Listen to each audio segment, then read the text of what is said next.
Olá pessoal da Escola Israel Leocádio, é com bastante prazer, com um enorme prazer que eu venho aqui trazer mais um vídeo para vocês, vídeo de geografia. O assunto da vez é sobre as potências econômicas mundiais. Vou tratar de um assunto amplo, complexo, né? Sobre os países que se destacam na economia mundial, tá bom? Vou tentar trazer inúmeros assuntos que estão acerca, né, que tratam sobre esses países que desenvolvem um poderio econômico e que se destacam, né, como potências desenvolvidas, né, na economia. Vamos lá para o assunto. Primeiro, é importante a gente revisar a respeito dos critérios socioeconômicos, né? A divisão do mundo em critérios socioeconômicos.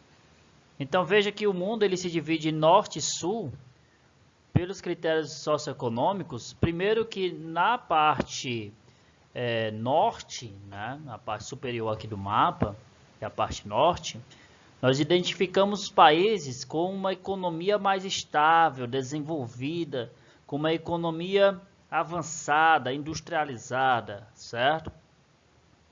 São esses países que abrigam as principais sedes das empresas internacionais, das transnacionais. Então, é na parte norte onde nós encontramos os países mais desenvolvidos. E na parte sul, na cor rosa, né, nós observamos os países subdesenvolvidos de economia atrasada, né, de economia agrária, tá bom? Agroexportadora, tá certo? São países que têm uma industrialização tardia, retardada, uma industrialização que ainda está em processo de desenvolvimento, né? Nós vamos discutir sobre isso, diferenciar esses países lá na frente. Mas observe nessa linha que divide o norte e sul, essa linha cinza, que ela não segue a linha do Equador.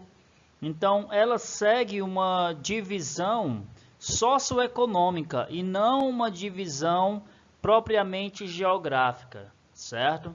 Então, claro que essa linha também ela é bastante generalizadora, porque nem todos os países aqui que estão sendo considerados do sul, né, têm uma economia subdesenvolvida, e nem todos os países que está sendo considerado aqui no norte têm uma economia desenvolvida, né? Então podemos observar aqui que a Austrália, que está em amarelinho, né, na parte norte, é um país que, apesar de estar no extremo sul do globo, é um país de economia desenvolvida, é um país que se destaca na economia internacional, certo? Sobre a teoria dos mundos, é possível dividir também os países em primeiro, segundo e terceiro mundo. Quem seriam os países do primeiro mundo? Os países em azul são países capitalistas com economia desenvolvida, né? Podemos identificar aqui os Estados Unidos e também o Canadá, certo? Na parte anglo-saxônica, nós podemos identificar também a parte ocidental da Europa, né? A parte oeste da Europa. Nós podemos identificar aqui a Escandinávia, né? Nós podemos identificar aqui basicamente a parte próxima da Ásia, né? Já próximo do Oriente Médio, tá bom? Que faz uma conexão Europa e Oriente Médio. Nós podemos identificar aqui o arquipélago do Japão, tá bom? A Austrália, tá certo? Então são pontos bastante desenvolvidos e que chamam a atenção, né, pela economia. Em verde, né, nós identificamos os países de terceiro mundo, né?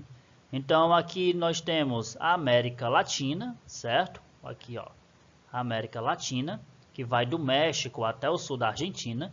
O Brasil, aqui bonitinho, eu estou marcando X, está na América Latina, certo? Então é um país subdesenvolvido de economia agrária, agroexportadora, totalmente voltado para o mercado externo.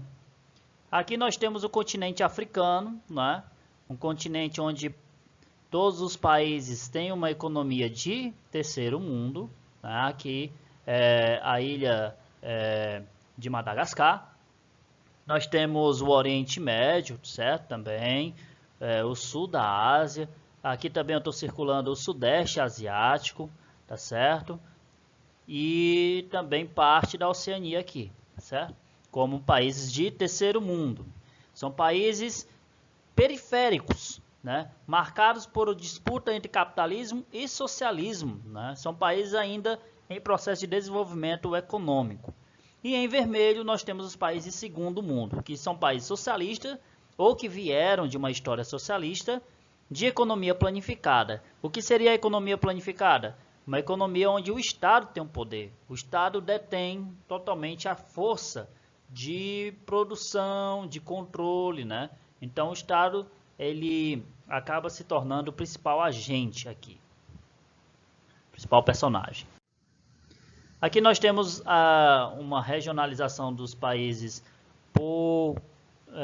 seguindo o critério do produto interno bruto, né? Então, quanto mais escuro for a cor, maior é o produto interno bruto, o PIB, né? Per capita, tá bom? Então, nós podemos já regionalizar e diferenciar as partes mais ricas, né, do mundo e as partes mais pobres. Nós podemos observar aqui a África com uma cor bem clara, né, indicando que são países com uma baixa renda per capita, certo?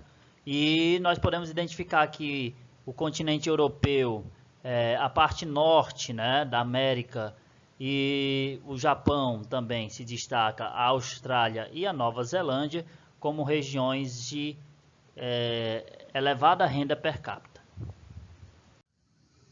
Só para a gente fazer uma diferenciação, né? Olha que os Estados Unidos têm uma renda per capita de 55,2 mil dólares, né? Se a gente for comparar com países como a Etiópia ou o Afeganistão, a diferença é brutal. A Etiópia chega a 550 dólares, né, por pessoa, tá certo? Então, veja como o mundo ele é diferente, é desigual, certo? E por ser assim, ele é injusto, certo?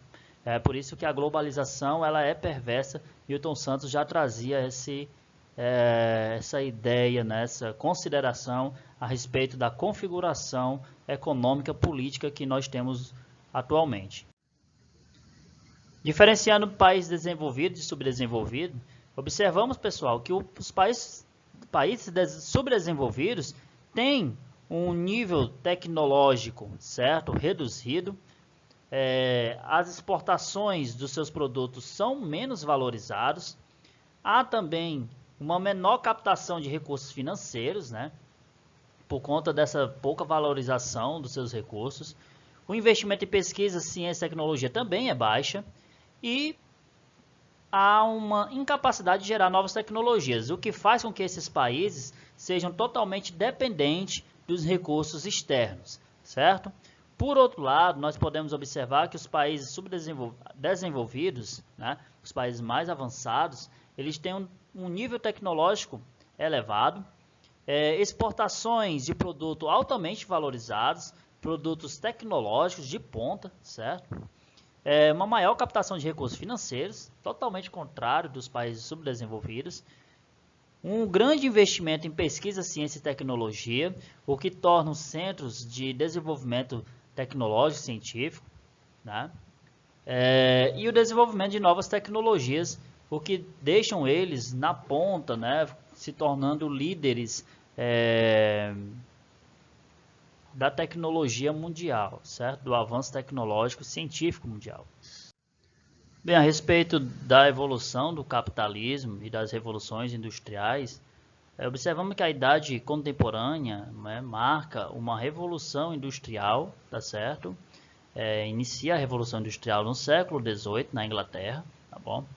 Onde há um processo de liberalismo econômico, quer dizer, os países começam a se abrir para o mercado externo, né?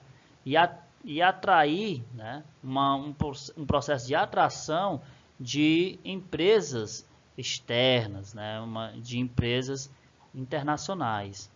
Há também um processo de luta de classes, né, pela mais-valia, luta dos trabalhadores em busca da valorização dos seus trabalhos, né? Em busca da valorização daquilo que eles fazem, tá bom? E a construção de um socialismo científico utópico, né?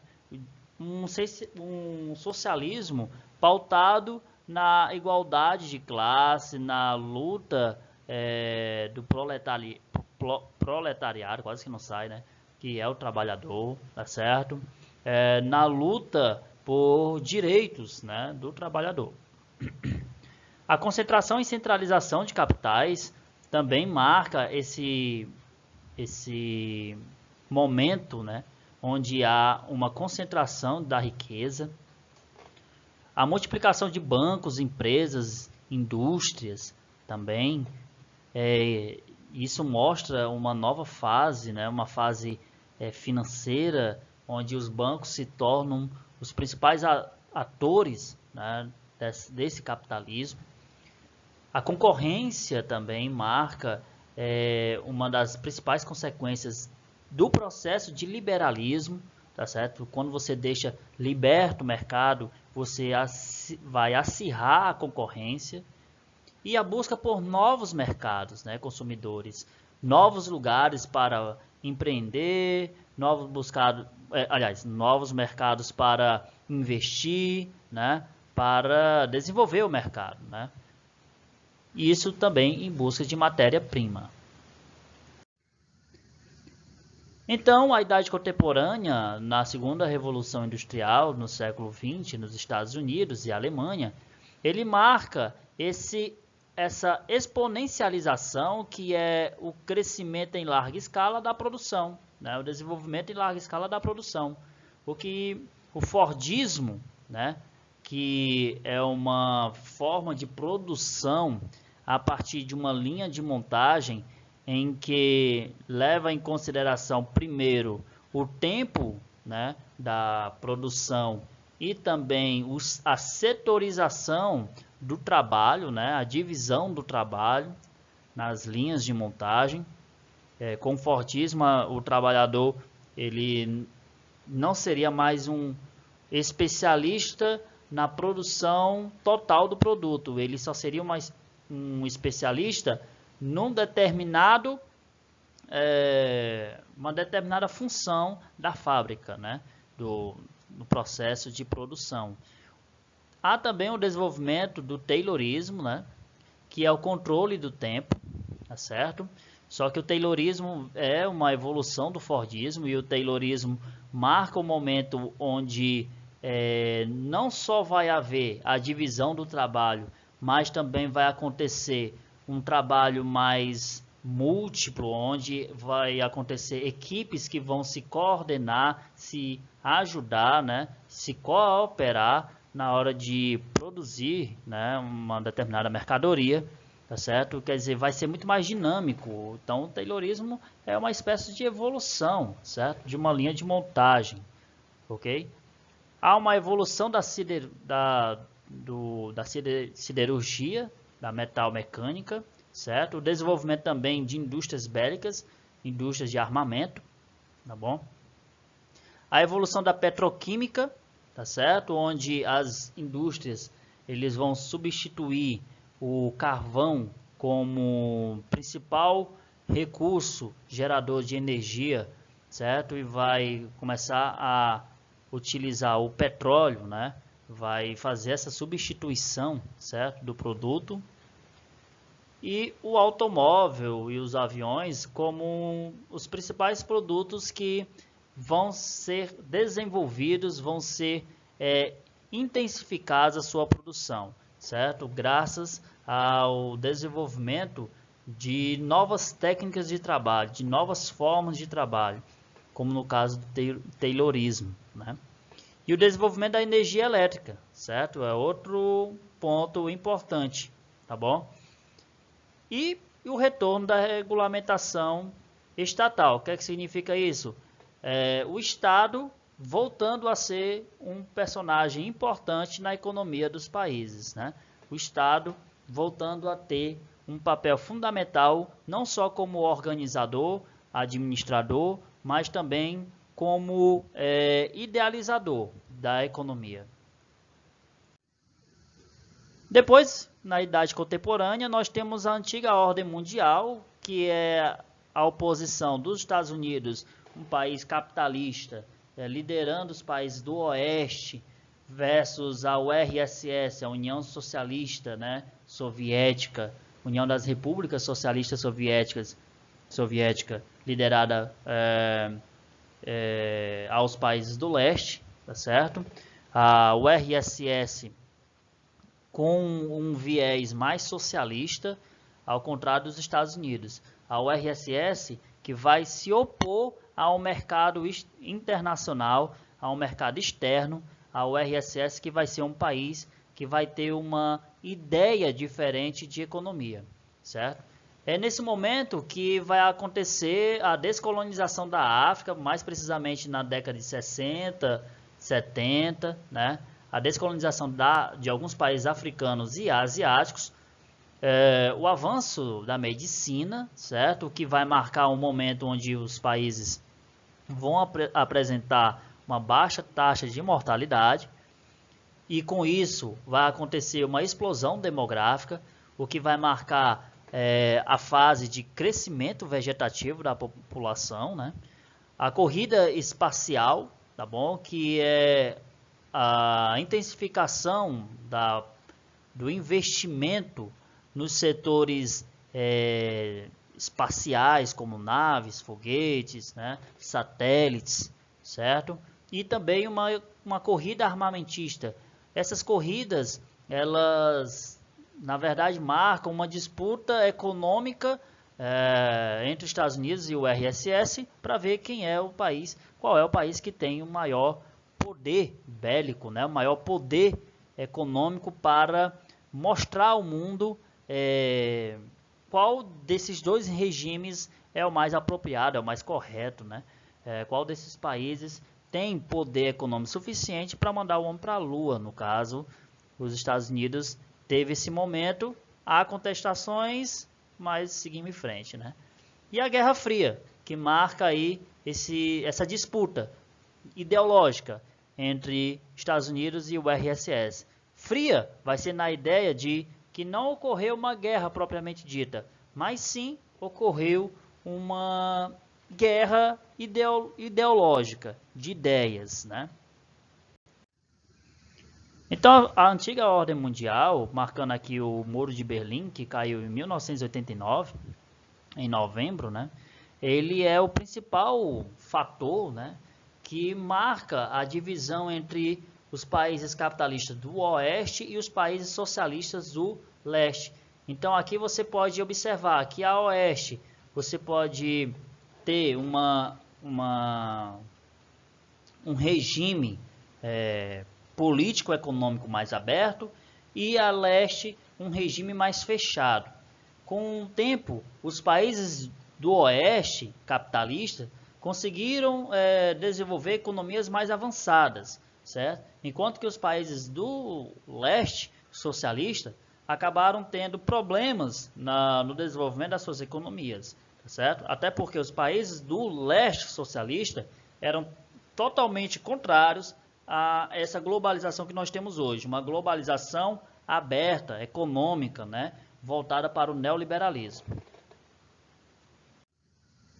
Então, a antiga ordem mundial, né, ela marca essa bipolaridade, Estados Unidos liderando os países do Oeste e o URSS liderando os países do Leste. Então, aqui os Estados Unidos sendo o principal líder, né, o principal polo, centro político, militar e econômico, certo? Juntando-se com a parte oeste da Europa, também juntando com alguns países africanos, com alguns países da América Latina, certo? Quase todos, né? Tirando Cuba. Do Oriente Médio, do mundo indiano, do Sudeste Asiático, da Oceania, tá certo? Incluindo aqui principalmente a Austrália, certo? O Japão. E do outro lado nós temos a URSS liderando os países socialistas, né? Então a URSS se junta à China, se junta a alguns países de menor expressão, como Cuba, certo? Podemos colocar aqui também Moçambique, Vietnã, Coreia do Norte, Mongólia, né? E o leste europeu aqui em preto, que vocês podem observar que eu vou riscar em verde aqui, ó, X em verde, o leste europeu. Então, nessa ordem mundial, a antiga ordem mundial, nós vamos ter aqui algumas datas importantes, né? Como, por exemplo, no dia 4 de outubro de 1957, a URSS consegue mostrar para o mundo todo o seu desenvolvimento econômico, mandando essa cápsula que vai ficar orbitando a Terra, certo? Que vai iniciar os avanços aeroespacial. Depois a URSS vai conseguir mandar o primeiro ser vivo, né? Que vai ser a cachorrinha Laika. Tão bonitinha, né? No dia 2 de novembro de 1957, ela vai orbitar a Terra, o que vai marcar ainda o desenvolvimento científico tecnológico da URSS. No dia 12 de abril de 1961, vai aí o primeiro astronauta da URSS, né, a orbitar a Terra também. E só no dia 20 de julho de 1969, os Estados Unidos conseguem aí chegar à Lua, né? Há controvérsias, mas aí não vou ficar muito nesse termo não. Vamos seguindo o bonde. Na antiga ordem mundial, os Estados Unidos teve uma ideia de atrair os países, atrair o mundo para o seu regime, para a sua imagem, a partir da arte, a partir dos quadrinhos, a partir dos desenhos, né? Então, os Estados Unidos vendeu muito uma imagem de país rico, próspero, de país com uma estrutura econômica adequada, certo? É o caso do Superman, da Mulher Maravilha, do Pato Donald, Tio Patinhas, do Capitão América. Então, todos esses personagens tanto trazem uma ideia de um país soberano, como também de um país líder, que defende os mais fracos, que defende o mundo do inimigo. E quem seria o inimigo? Os países socialistas, né? Então, o capitalismo e a Revolução Industrial continuou evoluindo, né? Não só na questão da oposição do norte rico e do sul pobre, né? Mas marcou também o momento em que o mundo vai se tornar multipolar. Aliás, vai ter agora não só dois países como líderes, né, mundiais econômica e politicamente, mas agora nós vamos ter vários países que vão se destacar na economia mundial, certo? Vai acontecer também uma hegemonia das empresas, as empresas vão ter liberdade e poder suficiente para intervir, né, e para operar nos países, né, em qualquer país. O Muro do México é outro momento que vai marcar essa divisão dos países ricos e pobres, né? A globalização, ela vai ter essa característica mais neoliberalista, certo? Quer dizer, um afastamento do Estado da economia, um processo de privatização, principalmente na década de 80 para frente, né? E com isso a terceirização, tá bom? A flexibilização da economia e um processo mais antissocial e desemprego dos problemas sociais, né? Podemos dizer assim. O capital especulativo e antagonismo é um capital onde vai crescer bastante o investimento sobre propriedades, sobre produtos, onde se espera que esses produtos tenham um valor maior no futuro, né? Num futuro próximo, como por exemplo terrenos, né? Se você compra hoje um terreno de 100 mil reais, você espera que lá na frente ele possa valer 200 mil reais. É uma ideia de capital especulativo, certo? A globalização, como falei, ela marca o momento do neoliberalismo, que vai ser contrário à regionalização e o protecionismo, né? Que é a defesa aos produtos externos, certo? Então a nova ordem mundial vai marcar aqui esse momento mais multipolar. Nós vamos ter aqui na parte oeste do mundo os Estados Unidos liderando os países do oeste. Nós vamos ter aqui a União Europeia liderando aqui os países, aliás, os países da União Europeia como principal centro, né, econômico mundial, tá bom? A África também como outro centro importante, porém subdesenvolvida, certo? E nós vamos ter também o Japão como um centro importante, um polo importante na economia mundial, certo? Ainda vamos ter uma divisão do norte dos ricos e o sul dos pobres, tá bom? E as exceções vai ser a Oceania, né? A Oceania, como falei para vocês, vai abrigar aqui a Austrália, né? Como um país desenvolvido, né? Socioeconomicamente, certo? Mas a Austrália está aqui, todos nós sabemos, no extremo sul do globo, tá bom? Outro importante fator que marca aí essa nova ordem mundial é a formação de blocos econômicos, né? Que vai marcar um momento onde os países vão se agrupar, certo? E vão se cooperar economicamente, certo? Vai acontecer um livre comércio entre esses países, países que vão estabelecer acordos comerciais, certo?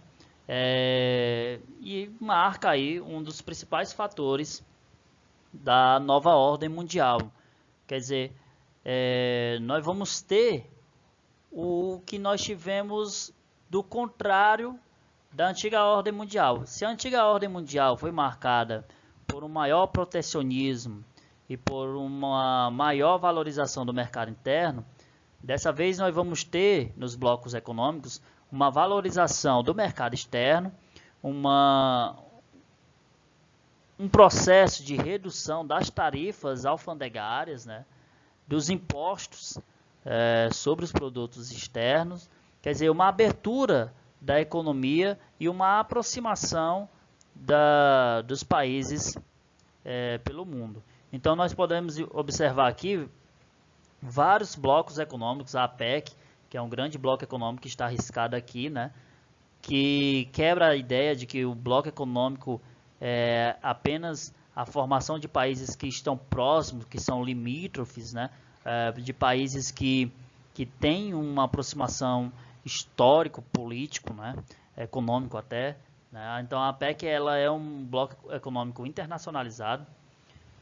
Nós temos ASEAN no Sudeste Asiático, CARICOM na América Central, CEDEAO na África, CEI no Leste Europeu, MCCA no Centro Americano, na América do Sul, Mercosul, que o Brasil está em verde, né, aí destacado em verde na América do Sul, o Pacto Andino, que rivaliza com o Mercosul, também na América do Sul, o SADC no sul da África, a USMCA, que é a antiga NAFTA, no norte da América, e a União Europeia aqui em azulzinho, o primeiro bloco econômico, né, na região do continente europeu, certo? Aqui, ó, que bonitinho. Os BRICS são os países emergentes, eles, na verdade, se destacam por ser países que se industrializaram recentemente ou que estão se industrializando, né? O exemplo, podemos destacar aqui o Brasil, o México, a Argentina, a Índia, China, África do Sul, Taiwan, Indonésia e Malásia. São países com mão de obra barata, uma infraestrutura razoável, né, de comunicação e transporte, o mercado consumidor em crescimento e são países abertos para o mercado externo. Os tigres asiáticos também são países que vêm se desenvolvendo, que apresentam economia em crescimento exponencial, né? Um crescimento admirável. Aliás, são países que mais crescem no mundo. Aqui nós podemos dividir os tigres asiáticos mais antigos, né? Como Hong Kong, Taiwan, Coreia do Sul, e os mais atuais, Tailândia, Malásia, né? Indonésia, certo? Então, como eram esses tigres, né? Eram países atrasados, de base agrícola, certo? Com pequena extensão territorial, dependentes de recursos minerais, de exportação de recursos minerais, com uma industrialização atrasada, uma economia muito ruralizada, economia muito baseada no primeiro setor, né? E um mercado consumidor bastante restrito, bastante atrasado teriam aí esse futuro sombrio. A luz foi se aproximar de mercados externos, principalmente com os Estados Unidos. Então, o que aconteceu? Os tigres asiáticos hoje, eles já oferecem incentivos fiscais. O que é isso? É uma atração, né? Atrair empresas de fora, né? Reduzindo impostos, né? Incentivando a produção a partir de uma mão de obra mais qualificada, tá certo? De uma mão de obra disciplinada, barata também, né? Isso atrai muitas empresas. Uma organização trabalhista frágil, o que também atrai empresa, tá certo? Empresas de fora. Os trabalhadores, eles não tinham direitos trabalhistas. Eram proibidos de ter greve e as férias deles só de uma semana. Também são países marcados por ditaduras, governos autoritários. A infraestrutura é modernizada e a legislação ambiental é bastante permissiva, né? Então, questão de desmatamento lá, basicamente, é legalizado, tá certo? São países que crescem bastante, apesar dos problemas sociais e políticos, tá bom? Pessoal, vou ficando por aqui, o vídeo ficou um pouquinho extenso, né? Mas espero ter ajudado todos vocês. Abraço, qualquer dúvida, vai lá nos comentários. Até a próxima. Tchau, tchau. Fique com Deus. Fui!